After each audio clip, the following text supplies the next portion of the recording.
मनुष्य तो मनुष्य के पीछे ही भागता है ना। कोई ना कोई किसी भी, चाहे संबंध, मित्र या है ना गुरु, गोसाई, टीचर, लौकिक, इन्हीं के पीछे भागते हैं, है ना।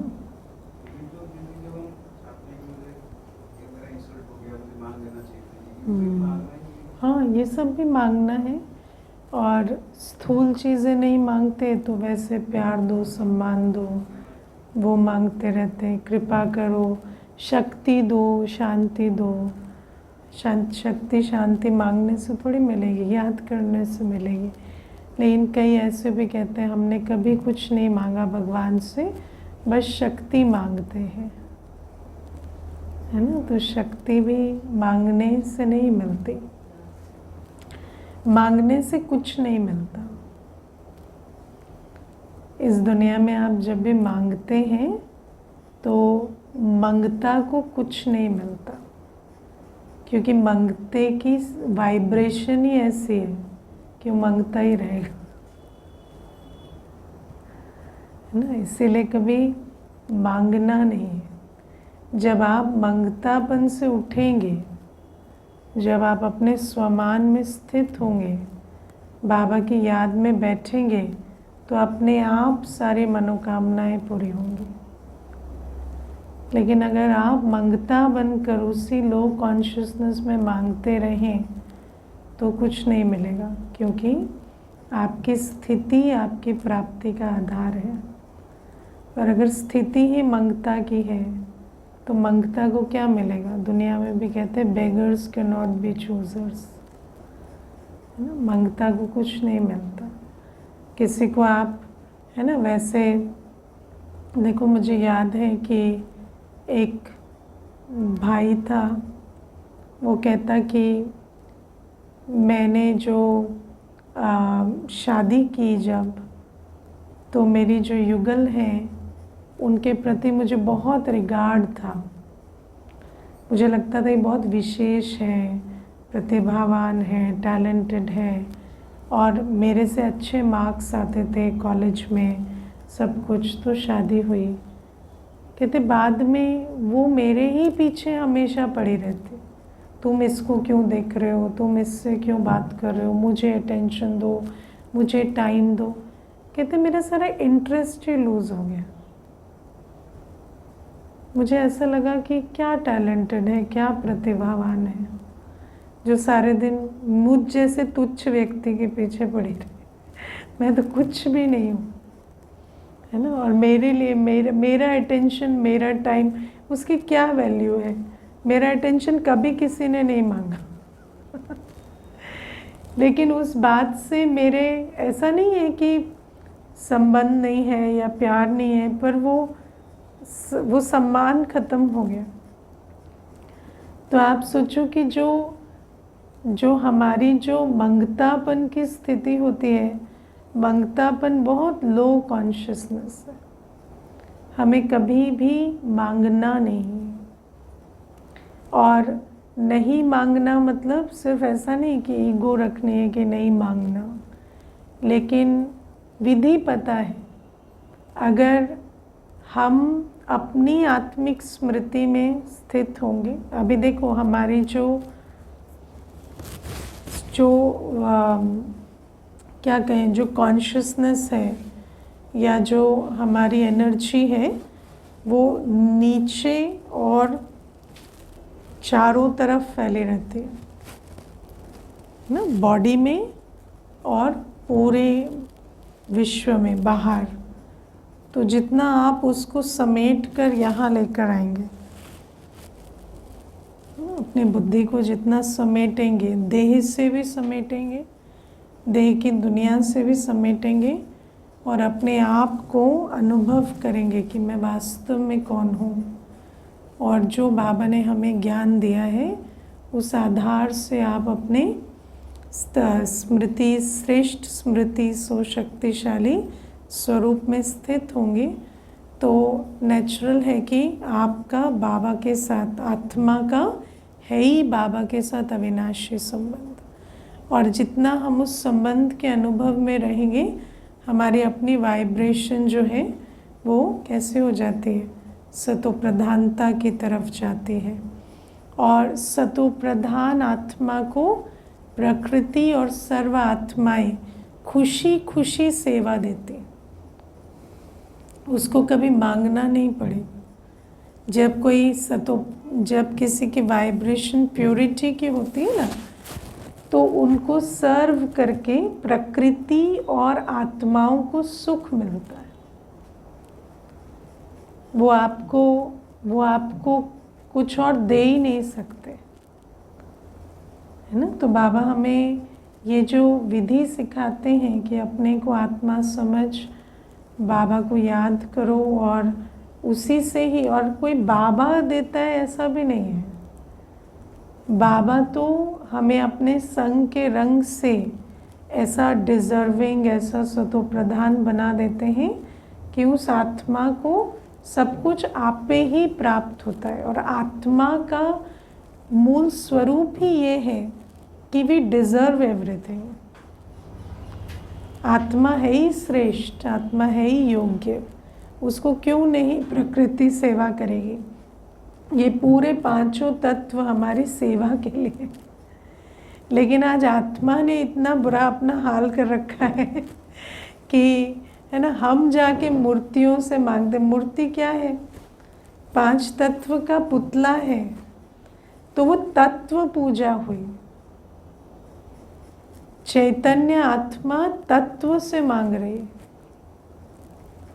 है ना। तो तत्व से मांगने से आप सोचो कि हमारी क्या और डिग्निटी रही, क्या स्मृति रही। तो तत्व से हम मांगे, ये तो हमारी शोभा ही नहीं है ना। पर ये सारी चीज़ें शुरू हो जाती, क्योंकि जैसे आत्मा अपनी स्थिति से नीचे आ जाती तो तत्व तो वही है ना, तो वो ऊपर हो जाता है। वास्तव में तो आत्मा तत्वों की मालिक है, प्रकृति की मालिक है। लेकिन आत्मा नीचे आती, प्रकृति कुछ नहीं करती, प्रकृति तो वही है। आत्मा नीचे आ गई तो प्रकृति को मालिक बना दिया। फिर आत्मा को बाबा, क्योंकि बाबा जो हाईएस्ट कॉन्शियसनेस में है, वो आकर बार बार बार बार हमें स्मृति दिलाते। फिर हम उस स्मृति के आधार से जितना अपने पे काम करते हैं, हम ऊंचे उठते हैं, तो फिर तत्व अपनी जगह पर हमें सर्व करना शुरू कर देते। ये कोई बड़ी बात नहीं है, ये तो बहुत साइंटिफिक है ना। तो आज ऐसे ही विचार चल रहा था। देखो, बाबा हमें रोज़ कहते हैं सारी कमाल बुद्धि की है, लेकिन बुद्धि का आधार क्या है? बुद्धि का आधार है स्मृति।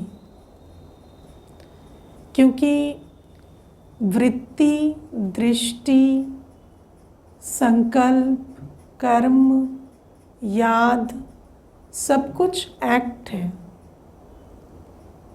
ये सब कर्म का हिस्सा है। लेकिन कर्म का आधार क्या है? कर्म का आधार है स्मृति। हम मन बुद्धि से भी कर्म करते हैं, शरीर से भी कर्म करती हूँ मैं आत्मा। और there are acts of the mind, acts of the buddhi and acts of the body, है ना। माइंड के एक्ट में क्या है? सोचना, फीलिंग क्रिएट करना। बुद्धि के एक्ट में है एटीट्यूड रखना, है ना, याद करना। ये सारे बुद्धि के एक्ट हैं। बुद्धि से आत्मा कर्म करती है। या बाबा कहते हैं ना, हमारी कर्म इंद्रियां हैं और सूक्ष्म इंद्रियां हैं।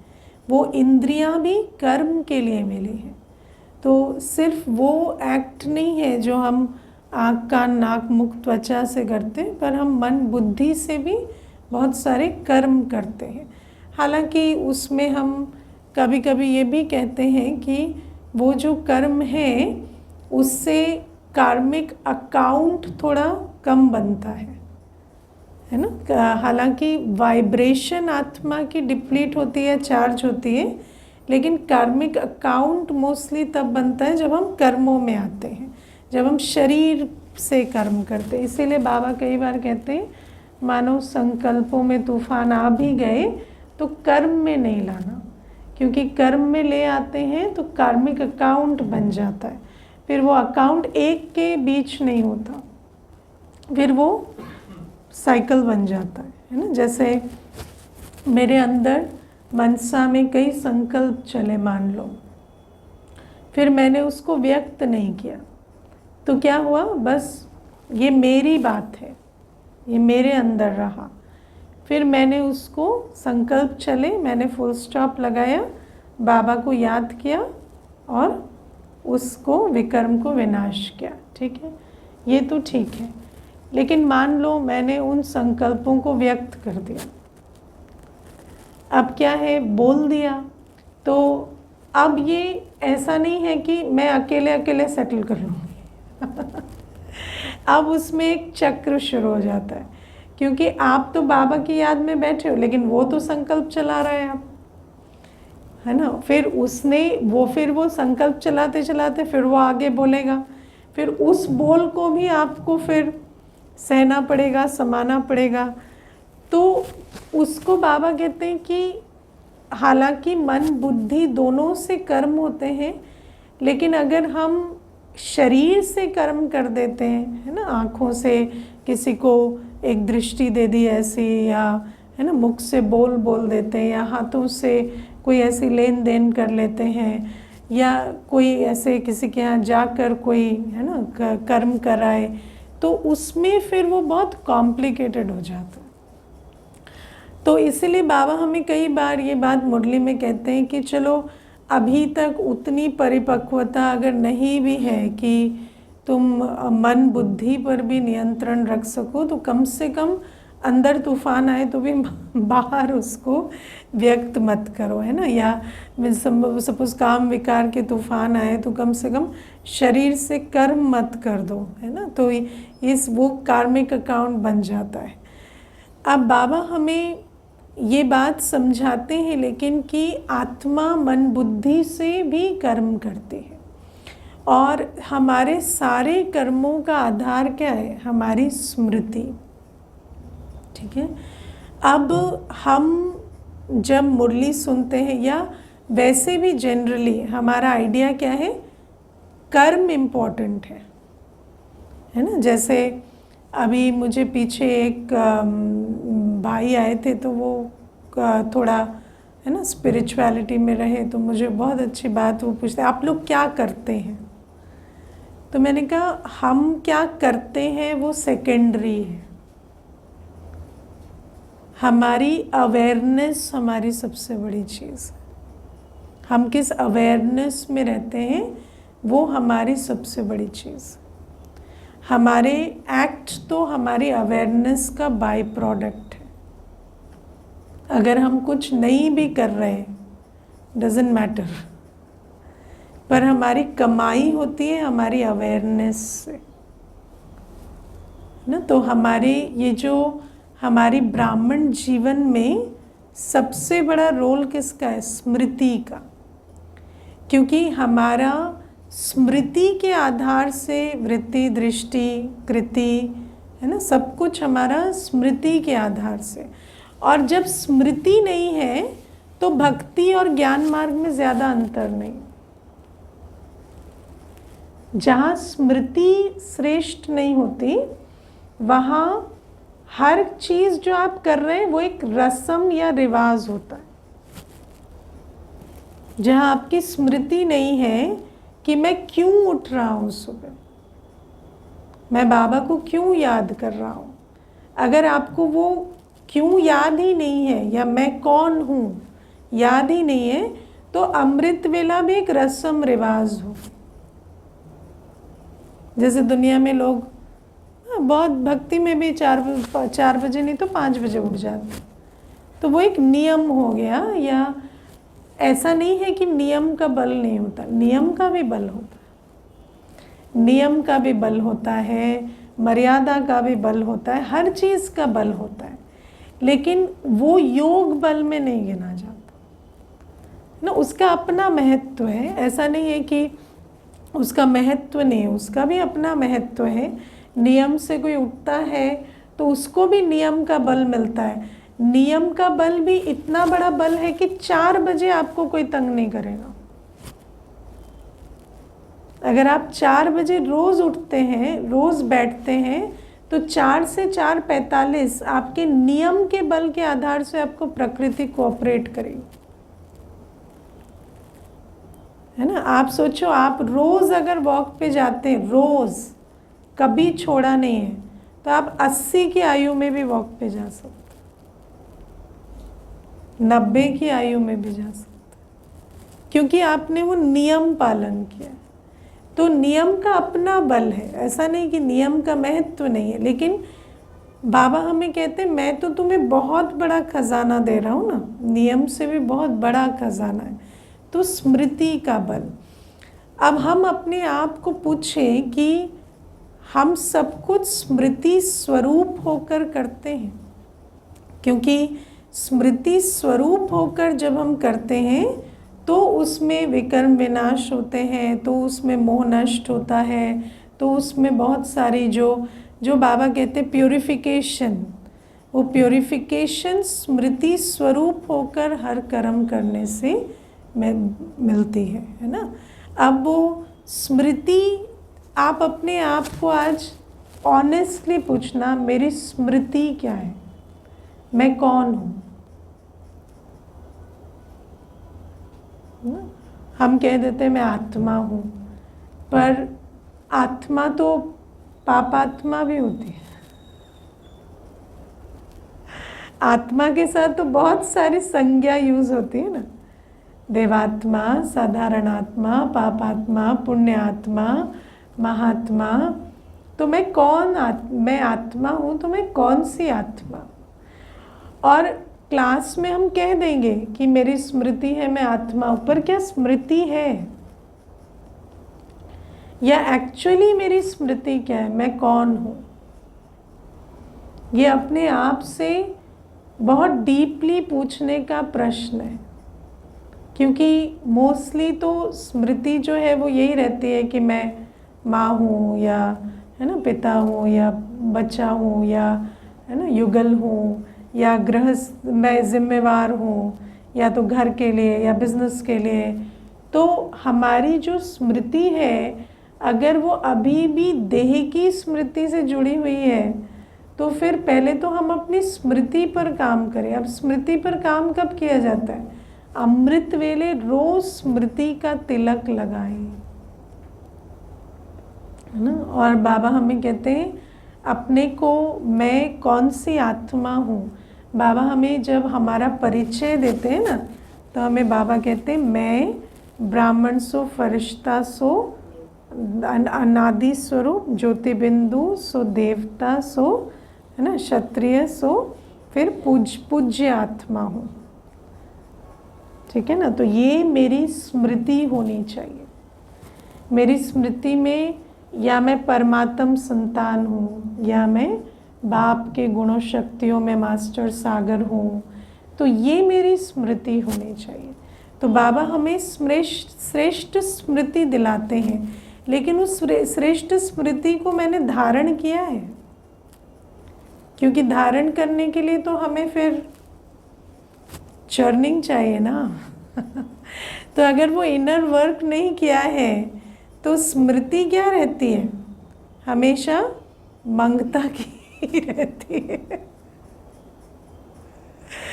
है ना। तो पहली चीज़ है स्मृति पर काम करना।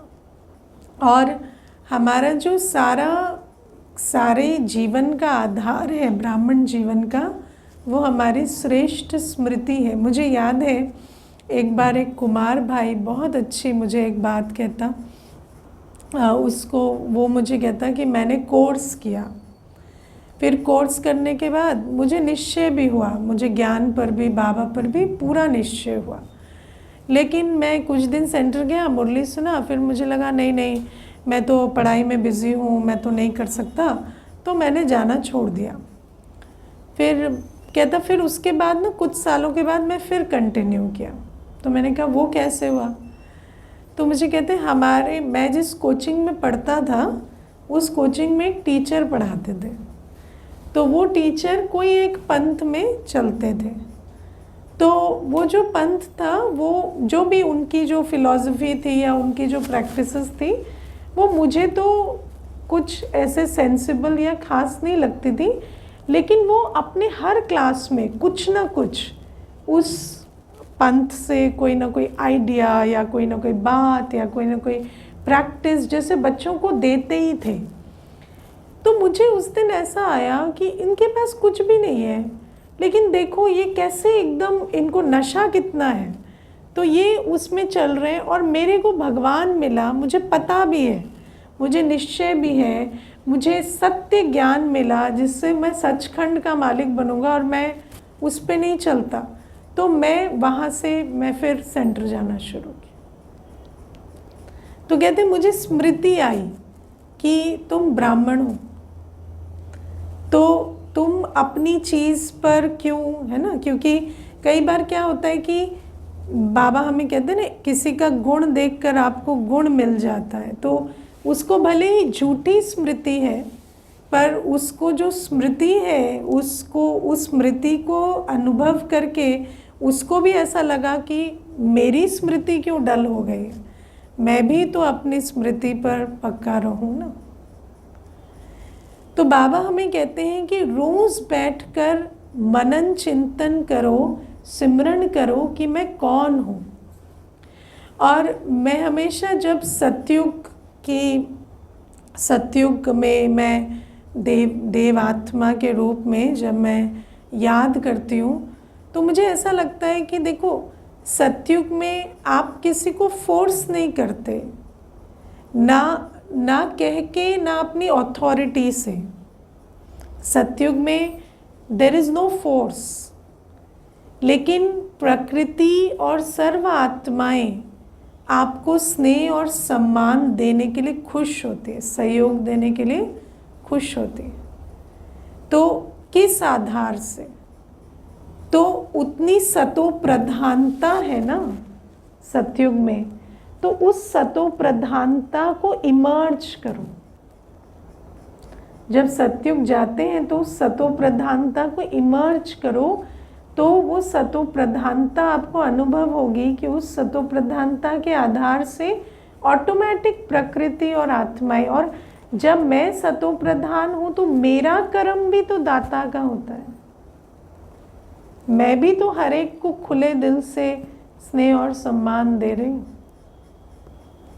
है ना। तो बाबा हमें कहते हैं कि ये जो स्मृतियाँ हैं ना, या परमधाम में हम बाप समान बीज रूप अवस्था में हैं, तो उसको याद करो, या पूज्य स्वरूप में आप हर एक आत्मा की झोली भर रहे हैं बाबा की याद में। तो बाबा आपको इंस्ट्रूमेंट बनाकर हर एक की मनोकामना पूर्ण कर रहे हैं। ब्राह्मण स्वरूप में सारी दुनिया में मैं ईश्वरीय राइट हैंड हूँ।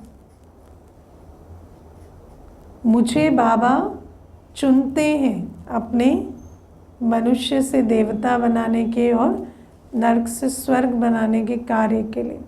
मैं फरिश्ता हूँ, है ना। इस दुनिया की जितनी भी आत्माएं हैं ना, उनको अंत में आपको मुक्ति, जीवन मुक्ति देनी है। आप समझते हो?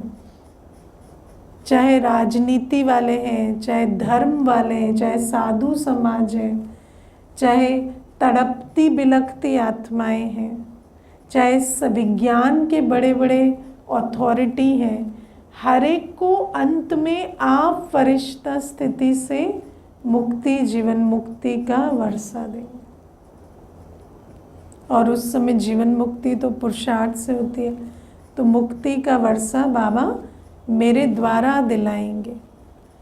तो अगर मेरे अंदर उतनी, है ना, आप सोचो कि आज आपके सामने कोई साइंटिस्ट अगर बैठ जाता है तो आप स्वमान में रहते हैं। कोई धर्म नेता आकर बैठ जाए, आपको याद रहेगा मैं ब्राह्मण सुफरिश्ता हूँ,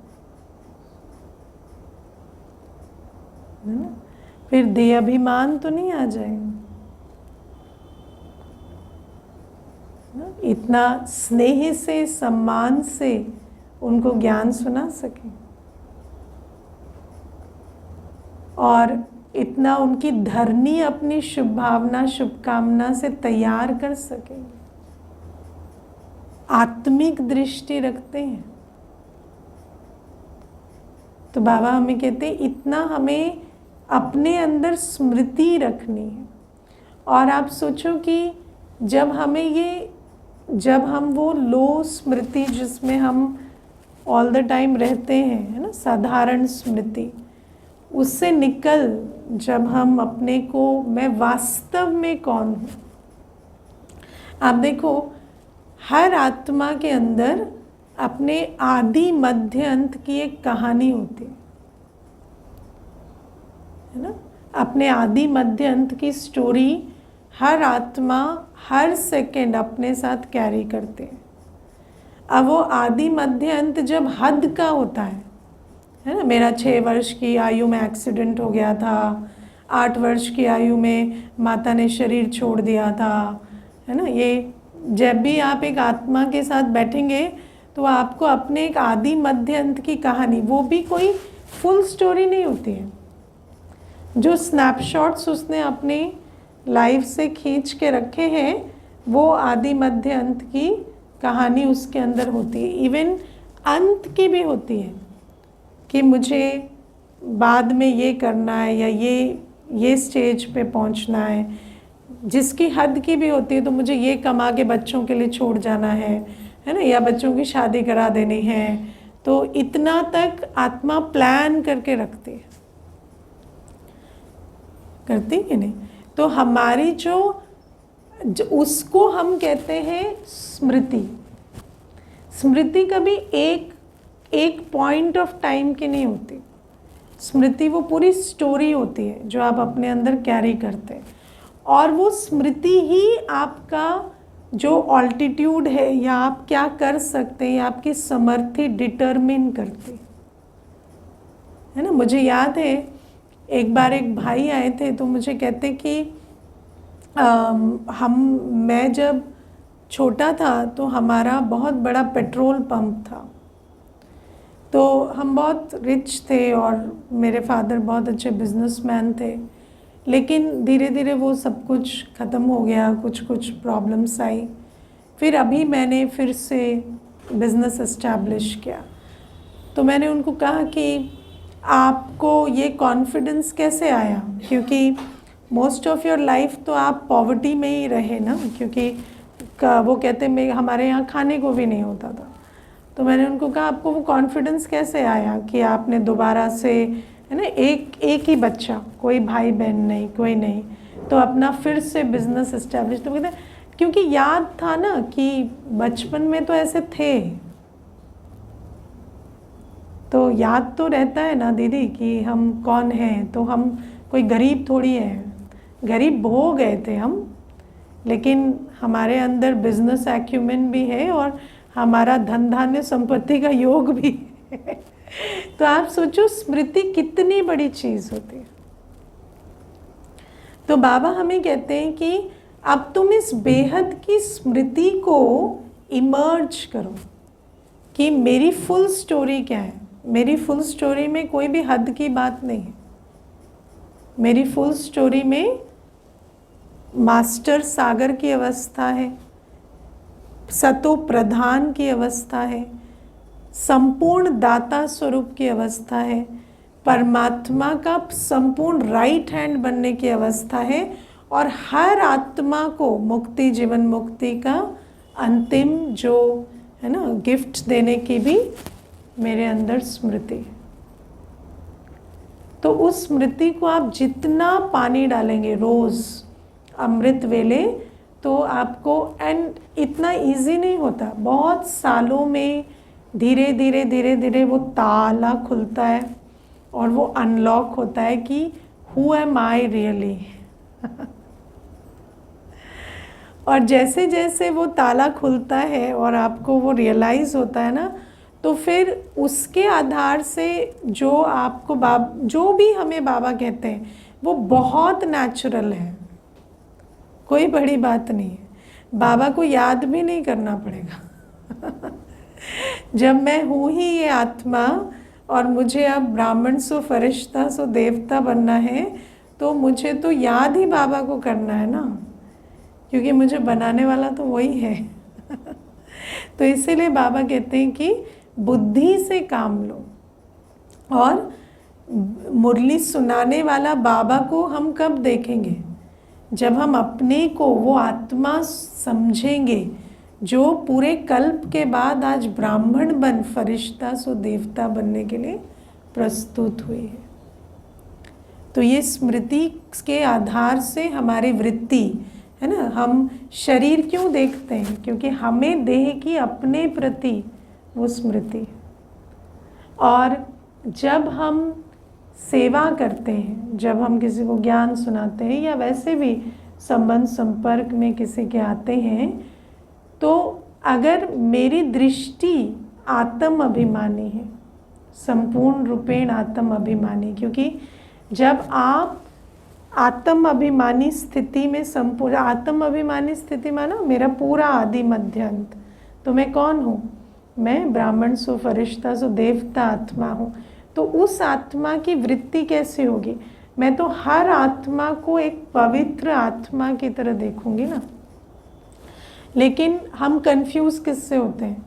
चोले से, भाषा से, है ना, किसी के कर्मों से, किसी के बोल से। तो बाबा हमें कहते हैं जब तुम कंफ्यूज होते हो तो तुम ही तो उसको राइट दृष्टि नहीं दे रहे ना। दृष्टि से सृष्टि बन सकती है। आप किसी को संपूर्ण रूपेण आत्मिक दृष्टि से सदा देखें तो वो आत्मा अपने संपूर्ण स्वरूप को रियलाइज करेगी, ये नियम है। लेकिन इतने ब्राह्मण होते हुए भी अन्यों को हम वो स्वरूप में स्थित क्यों नहीं कर पा रहे? क्योंकि हम खुद किसी के बोल, किसी के कर्म, किसी की वाइब्रेशन, किसी का अपीयरेंस, किसी की आयु, किसी का जेंडर, ये देखकर हमारे अपने अंदर बायस आ जाता है। वरना बाबा जब ज्ञान सुनाते थे तो क्या करते थे? हाँ, ऐसे एक आउटलाइन बनाते थे बॉडी की और कहते थे ये बीच में आत्मा है, भ्रिकुटी पर ये तुम हो। उसको समझ आ जाता था। और हम इतना इस सालों से एग्जाम्पल्स दे दे के ये वो और किसी को समझ ही नहीं आ रहा मैं आत्मा हूँ। क्यों? क्योंकि आत्मिक स्मृति में रहकर नहीं कह रहे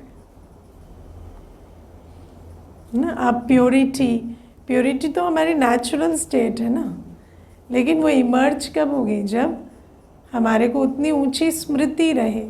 डिसिप्लिन, कायदा, मनचर्या, दिनचर्या, ये कोई बड़ी बात है देवात्मा सो पूज्य आत्मा के लिए ना। डिसिप्लिन और प्योरिटी तो आज दुनिया में सन्यासी भी कर लेते हैं,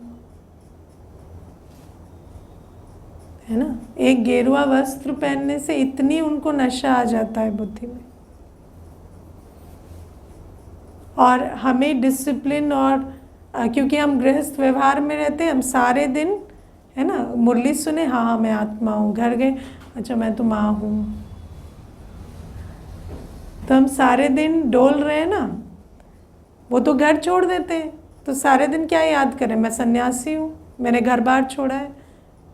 आप सोचो कैसे उसके मन में कमेंट्री चलती होगी ना, मैंने तो घर बार छोड़ दिया, मैं सन्यासी हूँ। अब हम क्या, क्लास में आए तो मैं ब्राह्मण हूँ, घर गए तो मैं गृहस्थी हूँ, है ना, बाहर गए तो मैं मैनेजर हूँ, ऑफिसर हूँ। तो फिर लेकिन अगर हम सब कुछ करते, मैं ब्राह्मण आत्मा हूँ और ये तो कर्मयोगी जीवन है,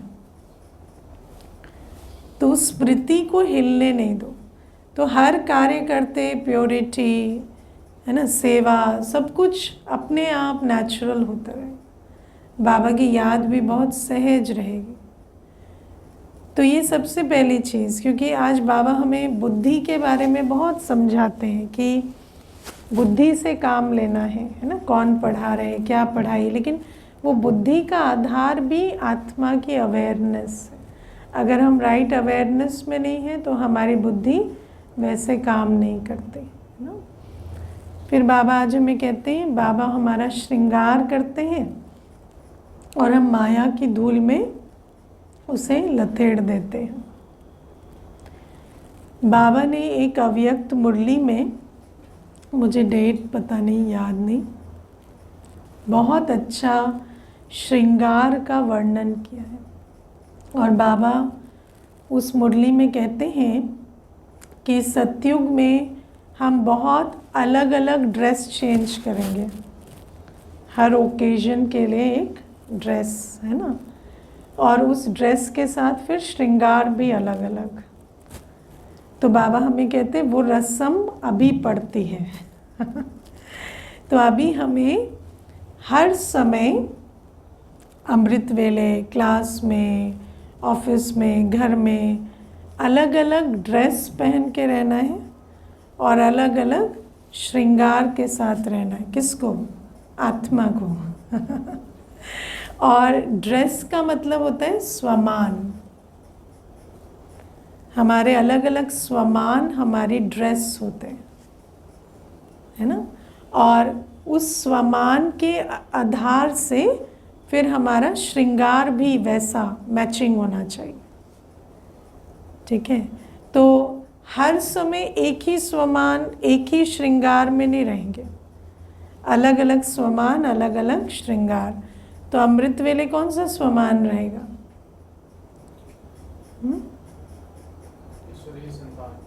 ईश्वरीय संतान, है ना, राजयोगी, जो भी आप सिलेक्ट कर सकते हैं, योग का स्वमान रहेगा। तो उस आधार से आपका श्रृंगार कैसा रहेगा? एक नैनों में एक बाप समाया है, कानों में एक बाबा की ही बातें सुनाई दे रही है ना, मुख में भी मिठास है वर्षे की, है ना, तो या हाथों में भी, है ना, कर्म जो है हमारा, कर्म ऐसे करने हैं कि हम योग में एकरस स्थित हो सके। तो हर समय हमारा जो श्रृंगार है, नैनों का, ललाट का, है ना, मुख का, कानों का, गले का या हाथों का, वो श्रृंगार उस प्रमाण होना चाहिए। फिर हम जब क्लास में बैठते हैं तो हम स्टूडेंट हैं, तो स्टूडेंट का श्रृंगार क्या है ना, तो स्टूडेंट के नैन का श्रृंगार क्या है?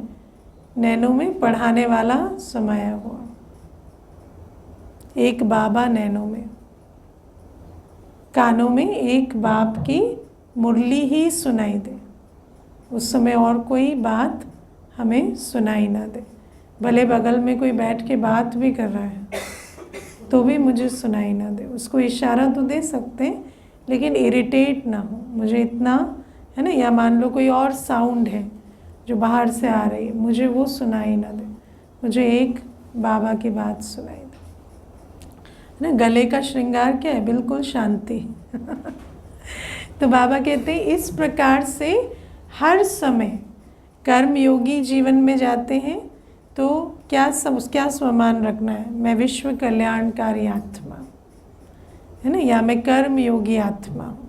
तो बाबा कहते हैं हाथ काट दे दिल याद दे। तो हाथों का श्रृंगार है कर्म करना और दिल का श्रृंगार है बाबा की याद में रहना।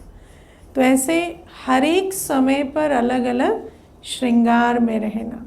और मान लीजिए आपके पास एक मशीन होती जिससे आप आत्मा का श्रृंगार देख पाते। आजकल ऑरा रीडिंग करते ना,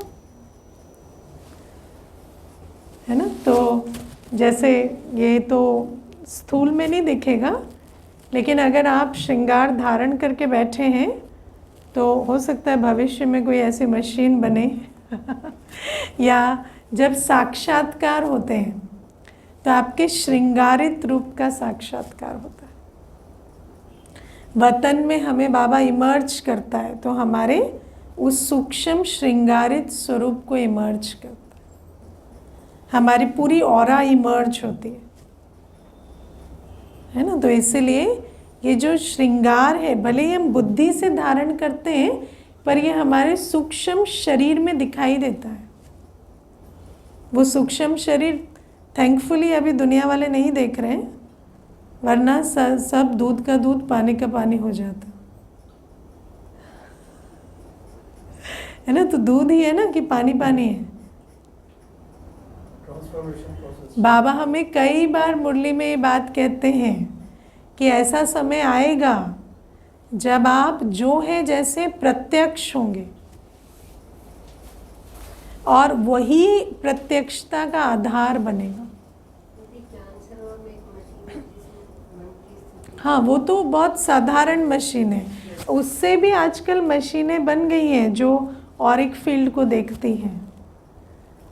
तो आप सोचो कि अगर हमारी पूरी ऑरा इमर्ज रूप में दिखाई दे तो कैसे लगेगी।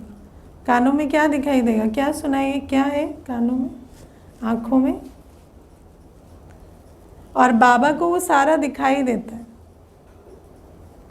बाबा का भी क्या ड्रामा है ना।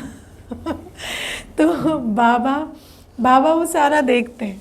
तो बाबा हमें कहते हैं उस श्रृंगार को लथेड़ नहीं दो, उस श्रृंगार को कायम रखो। उस मुरली में ना बाबा ने बहुत अच्छा ये बात सुनाई है। कई बार तुम्हारी ड्रेस बहुत गंदी होती है। कब? जब तुम देह अभिमान में रहते, और कई बार उस ड्रेस पर बहुत दाग धब्बे लगे होते हैं। तो वो तब होता है जब तुम किसी के अवगुणों को अपनी स्मृति में रखते हो। अवगुणों के दाग धब्बे दिखाई देते हैं वो ऑरिक फील्ड पे, क्योंकि तो अपना नहीं है, दूसरे का लाके छापा हुआ है। फिर बाबा कहते कई बार बहुत गंदी चमड़े की बदबू आती रहती है उस ड्रेस से, उस शोले से। तो जितना क्रिमिनल आई चमड़े के संकल्प में रहते हैं तो वो बदबू आती है। और बाबा कहते हैं कई बार खून के धब्बे भी दिखाई देते हैं। जब ब्राह्मण आत्माएं विकर्म करती है ना, तो वो आत्मघात होता है, आत्मा को जैसे घात पहुंचता है। वो खून के धब्बे भी उस ड्रेस पर दिखाई देते हैं। भूलना नहीं इसको। हम इमर्ज होते हैं ना, तो ये दृश्य बाबा के सामने इमर्ज होता है। तो हम कैसे दिखते होंगे सोचो वतन में। तो बाबा इसलिए हमें कहते हैं अपने श्रृंगार को रोज मुरली में धारण करो, और मुरली के आधार से सारे दिन अटेंशन दो, है ना। बाबा ने कहा ऐसे बोल नहीं बोलो जैसे जंगली बोलते। ठीक है। ओम शांति।